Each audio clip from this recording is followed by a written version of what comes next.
So, what do you got in your little tech corner? Any kind of technology that you discovered or read about, or Nothing new today, other than the remote ID being used in different applications.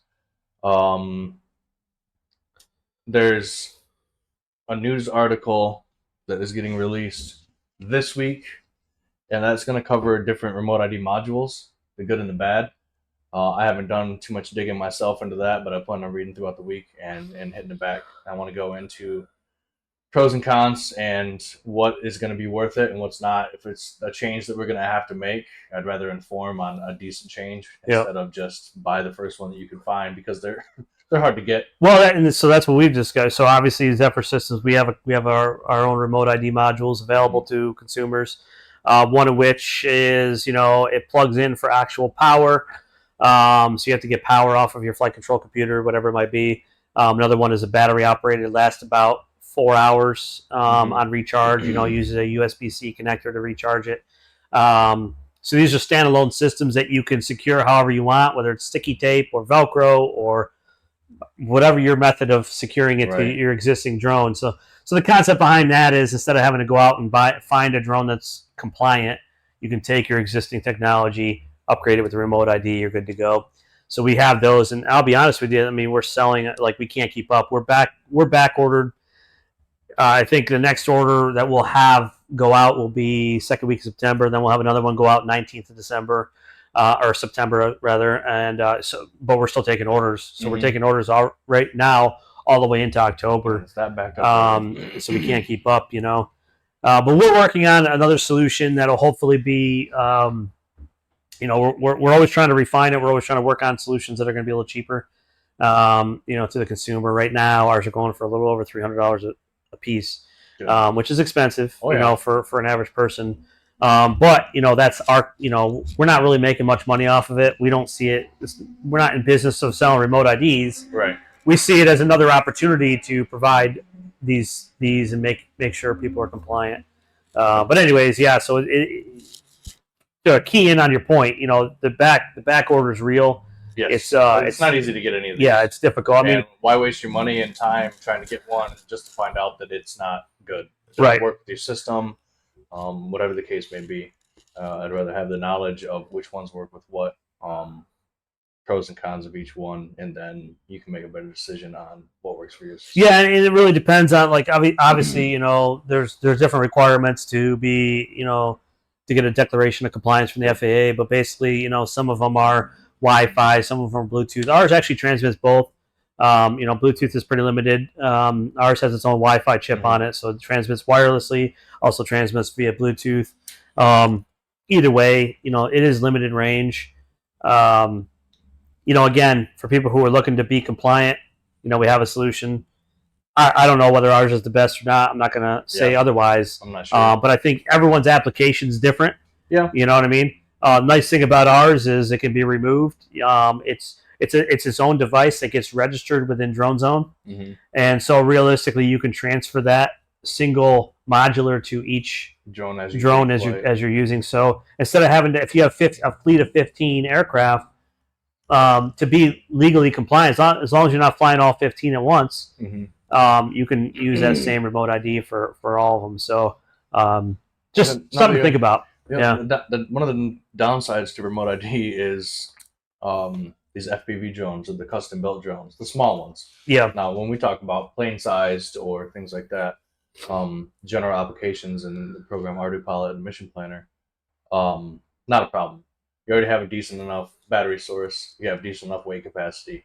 When you start getting into these super small custom built drones, and then if you don't have remote ID, or maybe the drone's at its max already with whatever else you might have put on there, and now you have to add this plus a power source, or it's drawing from your power source, and it's not much, but little things to consider as well. Another thing, and I'm not fully researched on it, but basically for the people who are operating recreationally, so obviously you can fly with a Part 107 as a commercial operator, like what you do, and even kind of what we do with research and development testing and flight testing, but also, for those recreational flyers, if you're flying in a FRIA FRIA zone, which is it's kind of a new thing that they came out with. These radio flyer clubs. Mm-hmm. Basically, that now they can get these special authorizations, and within that zone, you don't need remote ID. So that's really good news for the remote radio. Radio flyer clubs. They I would want to go out. The greatest opposition to this whole thing has been them, in my opinion. Yeah. And rightfully so. Why should they? Who've been around long before this whole industry ever was founded. They've been flying. I mean, I think there's something like back in the early. I could be wrong. Early like 1950s, someone flew a remote controlled plane across the English Channel and all kinds of stuff. They were flying BB Loss forever. You know what I mean? It's out there winging it. But they've been kind of these radio flyer clubs have been around forever. I think my grandfather was a part of one. You know what I mean? And he's been dead a long time. Sudden, you know what I mean? They've ever done is now uprooted. So now they have to now they got to buy this $300 device, and then it, like you said, it may put it overweight, it may put it out of CG, like that. Other things they got to consider, especially those. A lot of them are just like fabric, like material, vinyl material with balsa wood. I don't know. It's just kind of interesting. So for those of you listening, I would look into those radio flyer clubs. If you're not looking to go out and make money on your drone or anything like that, a lot of these radio flyer clubs, they accept drones into their group. Oh yeah, and you can go out there and fly, and you don't have to worry about it. And it's kind of a nice little way to do it. And with that, is that something that's a set area and it's forever that area? Yep. Or does it have to be activated every time, like a request? No, it's a set area. Yes. Yep. So we actually are Zephyr Systems. We're part of a consortium for what's called SWAP-C or STEM-C. STEM-C. SWAP-C is componentry. Yeah. So so this STEM-C is an organization that is an approval organization. So we can actually go in and designate FRIA zones. We haven't found a need to do it yet because what we do is commercial. But again, for those that are looking to fly recreational, not to plug anything we're doing. Obviously, we have a nonprofit. We're looking to help youth and to do other things as well. And so we may choose to do that for that youth group because we're not going to be compensated. We're not going to be, and it's going to be an operational area for these youth groups and different people to build their own little drone and fly it and not be impeded by all these ridiculous regulations, just to get them interested in the industry. Well, then, where's the industry going to be when they grow up? And that's the thing, is interest. So say there's a teenager who wants to get a drone, their dad buys him a drone, and the teenager says, "Oh, before I can fly this, I need X, Y, and Z." Yeah, I gotta spend $165 or whatever it is on an exam. I gotta do this. I gotta do that. How interested is the parent to continue this hobby for this kid if it's going to cost the cost of the drone plus the cost of a drone again? Yep. Just to fly the thing, and that's if you're still legal when all of that is said and done. Yeah. So, yeah, that's an interesting thing. There's a lot to think about, and I'm sure bigger minds than me will unpack all that stuff and lay it out pretty nicely for the consumer. But as it stands right now, it's a lot of up in the air information. So, what do you know about Blue UAS? Blue balls? Blue UAS program. So Blue. I know they were working on an Airbus. Yeah. So. whatever that looks like, it's just Ocean Gate with wings. Yeah. So Blue UAS is a program by the DIU, Defense Innovation University, or some damn thing. I forget what they stand for. Basically, Department of Defense, essentially.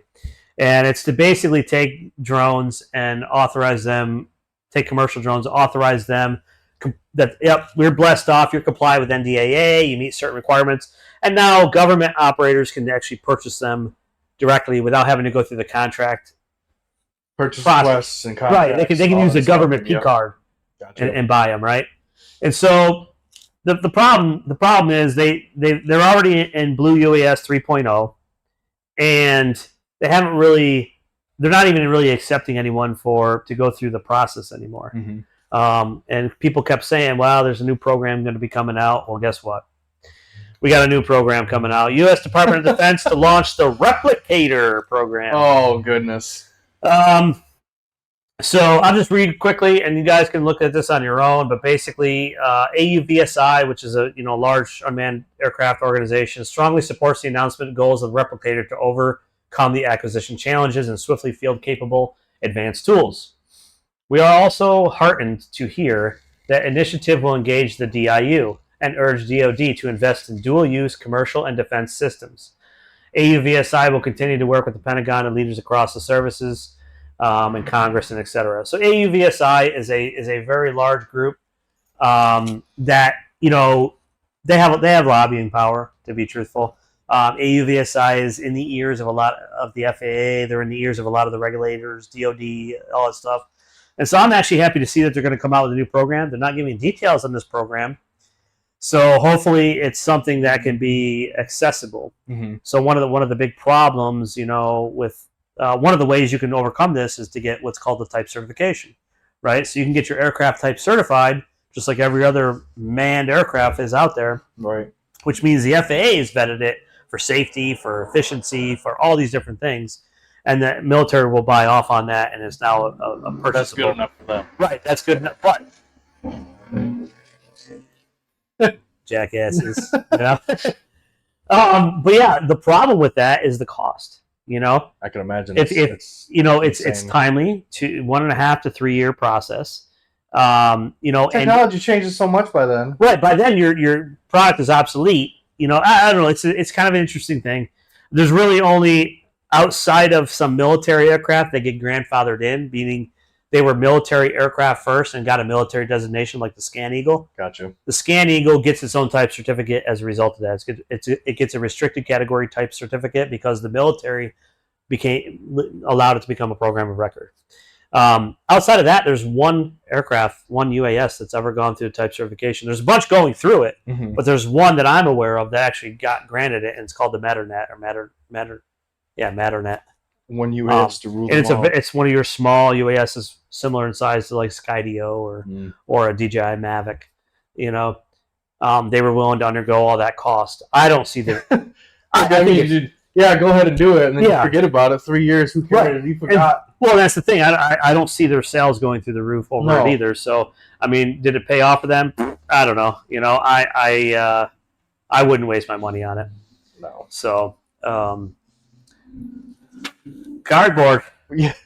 Fucking cardboard. I can't even see that without laughing. You gotta read the shit. Let me pop it over here. This is just great. Oh, man. Ukraine claims it damaged the prize Russian jets using cardboard drones from Australia in a daring raid. It was very daring to strap an engine to a piece of cardboard. Look at that thing. That thing looks like it held up better than most aircraft these days. So it's very interesting, though, that it's pretty interesting that this thing is, that they're able to take, because the technology exists, a lot, flight control computer, put a motor in that fucking thing. You know what I mean? You're a battery. Well, what is the body? It's just a housing frame with aerodynamics. It can be made out of anything. Anything. You know what I mean? And it's a one-time use. Anyways, they're using them as kamikaze. Right. So why would you spend? Why would you spend $20,000 on carbon fiber, latest aerospace grade, blah blah blah blah blah, just to watch it? And it's like everything burns the same. Yep. So it's pretty fascinating that I'll give it to this whole current, we'll call it a conflict, has really shed some light on the industry. If anybody makes out, it might as well be the drone industry. Right. They've shown that basically for very inexpensive, $50,000 and below, they're taking out $1 million aircraft, $500,000 tanks, whatever it can be, by just putting munitions on these drones and just sending them in there, man. What was it at first? Grenades being pin dropped from the drones? Yeah. Or the drones just being deactivated with a live grenade? Yep. I can't remember exactly. I don't remember exactly either. There's a lot of footage out there. It's pretty fun to watch, to be honest with you. Right into the foxholes and stuff. It's terrible. It's a terrible loss of life. Don't get me wrong. War is not a good thing, but I'm just saying, it's very innovative to the extent of they're not innovating with like fancy new technology. They're innovating like how cheap can we do this? Right. And how can we do the same thing? Right. And just replicate it over the entire spectrum or whatever. So again, with shedding the light, again, Ukraine war, it's a conflict.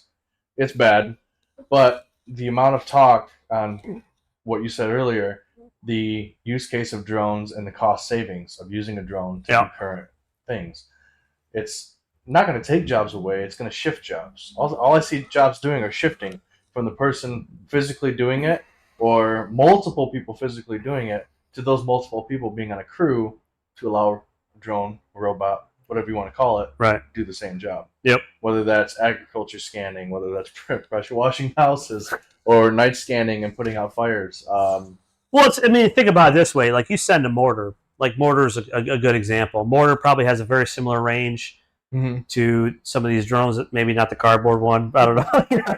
I mean, the fact that they got it up in flight long enough to get a picture. Dude, I can't even make it out of an airplane. Right. You know what I mean? So we're not. Them. Yeah, God bless them. But yeah, we if you look at it from a perspective of mortar and the range of a mortar versus a drone, exponential. Number one, if that cardboard drone as an example looked pretty small, probably just pop it out of a once you finish your cereal box, you just fold it. You fold it up and you send it. Kellogg's, it's your turn. But yeah, I mean, probably fits in a backpack. A lot of their ones are very small. They're fit in backpacks. Well, whatever. if not a backpack, you got to think it's cardboard. You can stack these things in the bed of a truck. You can stack them in a trailer. What you got today? 90,000 drones. You can fill a trailer with these cardboard drones. Yep. Call them out, line them up, send them, and done deal. But yeah, I mean, the nice thing is there's a call off way. Like at least maybe not with these drones. I don't know for a fact. But I mean, you send a mortar. That's it. Once it's sent, it's sent. Yeah, there's no going back. There's no fucking mulligan. Let's get these done. Right, which happens, Yep. But yeah, I mean, I think for example, that's a perfect example of actually a way to reduce the impact of lives. Right, so you send that mortar and you realize, oh crap, I had the wrong car. You can call that drone off. Maybe even disarm the munition. I'm not sure how the capabilities exist, but that's a good example. And then, like you talked about, there's cargo resupply. There's all that stuff we've already tried to test in the U.S. Army and Marines and Air Force. But we like to do it the most expensive way possible. Oh, absolutely. Like we'll look at 3 options on a like if one option you can do it for $500,000 and there's another option where it costs $50 million. Well, let's do the $50 million. $50 million obviously means better product. Yeah, it must be better. Yeah, time. So that's kind of it, Well, and then with that, the drone flight over the mortar, you can take a drone, you can hit one target, and if it's witnessed, you don't even need a second drone to hit. Yep. You fly the second drone over, they already know what it can do. They know there's more of them. That could end conflict right then and there. Yeah. Are you going to continue to watch these cardboard drones? And that's the thing too. Damage, or do you want to just what do you? Right. I mean, and that's the thing. You have visibility. You have that eye in the sky. So, like you talked about, I mean, imagine you shoot something and they're actually waving the white flag. I mean, I'm not saying I don't know what Ukraine's ethics are. They'll probably just kill the Russians anyways. I have no idea. But realistically, under Geneva Conventions, they're surrendering, and that's legal. With the drone technology, you can call it off. You can steer it away, put it into a ditch, hit a farmer's field, whatever, and blow that up. I really think that technology to be used in conflicts and wars is in a great place right now. Not only do we have Reaper drones and high drones up in the sky, but we have on the ground visibility that can be used by any person in the military. I mean, it's when you think about it, it's so futuristic to even think about. At least, from my perspective, like if you told me that the technology that's available commercially off the shelf right now, if you told me that 5 years ago, I mean, I got my start with drones in 2010, 2009, somewhere around there. I was about the same. And, doing DARPA projects, so it's highly, came out of Boeing Phantom Works, which is all their Secret Squirrel stuff, and it was kind of interesting, fascinating stuff. I thought like, man, this is like so futuristic. Most of that same technology is available commercial off the shelf, fairly inexpensive now. Yep. Now it's not to say what the military is working on is probably crazy again, but at the same time, like what's available is pretty impressive. Oh yeah. The technology that was available to the Predators back then, you could pretty much do most of the same stuff. Here. Yeah. Right here in this. Right here in our GCS that we do a podcast in, right. On this nice piece of plywood here. Hey, don't judge it. But yeah, I mean, I think it's kind of interesting. And imagine where it's going to be in 10 years when the regulations catch up with what we're doing. Right. Well, not just I mean, yeah, regulations come with adoption. We need adoption. We need it to not look at such a foreign, for the lack of a better term, market. It's very much here. Yeah, It's very much usable. it's here. It's usable. It's been around for a long time. You know, It's like saying, "Hey, write this report. Here's a pen and paper, or here's a computer. Which one are you going to choose?" right. Hey, wash this house. Here's a generator and a pressure washer, or here's a drone and the batteries. I mean, Yep. there's I different ways. don't know. I'd probably go with the pressure washer personally. Yeah, I but, mean, I don't know. But as things are coming up, when you think about it, like everyone, what are those little robotic carpet vacuum cleaners? Oh, the Roombas, right? You know what I mean? Like, Yeah. what else? What are you working? You're working That's a drone. a drone. You know what I mean? Like, It just doesn't it's fly. right. I mean, Need mass adopted that. I don't know how. right, I don't have to bend over, in the military. bend over at the waist and Every single carry house this I went cord in. around. Oh, great! You know, Every house I went in the military had a damn Roomba. yeah, Kids because tripping we over love it. it. So, but why? Because it provided a solution Time. that made your life easier, Time right? And is the greatest thing. time. People always time you want. can't get back. There's Right. no cost on, you know, like You that's don't the have one to thing vacuum. me and you have in common. Your kids Other have than, to cheer other you. than being Push this your button. gorgeous, Right. one thing we have in common is, you know, we have 24 hours a day. We don't get any more than that. Right. Same as Elon Musk, same as anyone. You know what I mean? So, yeah, time is super important. Same thing, though. You know, that's the solution, I think, in the future of unmanned is how can we save time? Right. Whether it's an organ, right? You know, they harvest organs on the side of the road sometime Mm-hmm. from accidents, and they have an hour to get it. Which means once they get the organ out of the body, they're already prepping and starting the surgery on the person who might be miles and miles and miles away. Waiting for it, yeah. You know, It's been waiting and for it, you know when that organ goes into an aircraft, it has a higher priority than any other aircraft in the sky as far as landing order, any of that stuff, with the exception, I think, of maybe Air Force One or something like that. But it's the highest priority, like everyone get the hell out of my way type of thing. Well, now think about in that application being able to put it on a drone. Right. You have a climate system. Put your fucking liver in an ice box. Yeah. Get up to a You drone. got your lunch pail. You got your little igloo. Put it in Yeah. your igloo and send it.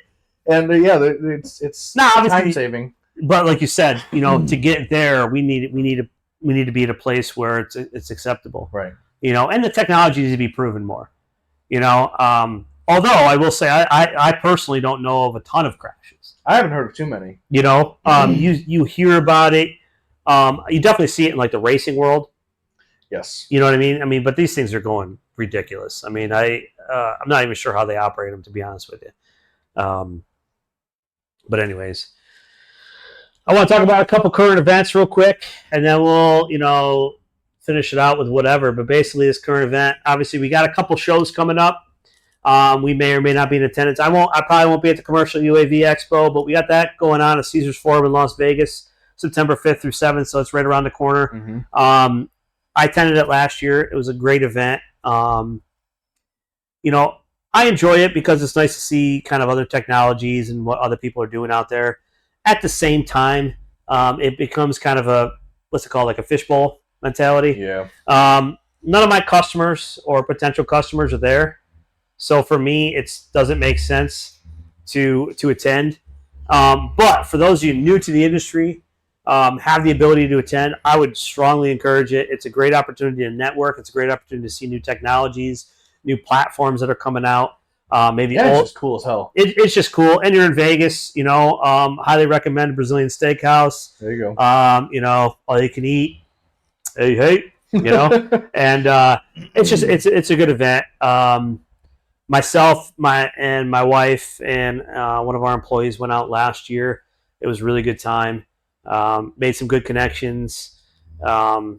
Gabe will be out there, and we're hoping to have. Okay. We'll probably have him on the podcast as a guest. Talk about his business. So, anyways, that's what's going on. Come this month, September 5th through the 7th.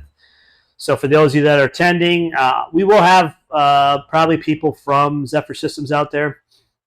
We won't be exhibiting or anything like that, but for those of you that are interested, you know, hit us up. We'll connect for sure. And then the following month, October 8th and 9th, There's the Summit UAS up in North Dakota, Grand Forks, North Dakota. Okay. And so for the viewers that want to attend that, it's a great opportunity. Not sure if we're exhibiting yet. We haven't decided as far as Meadowlark Aircraft Company, but myself and Ned Tabat, PhD, we will be exhibiting.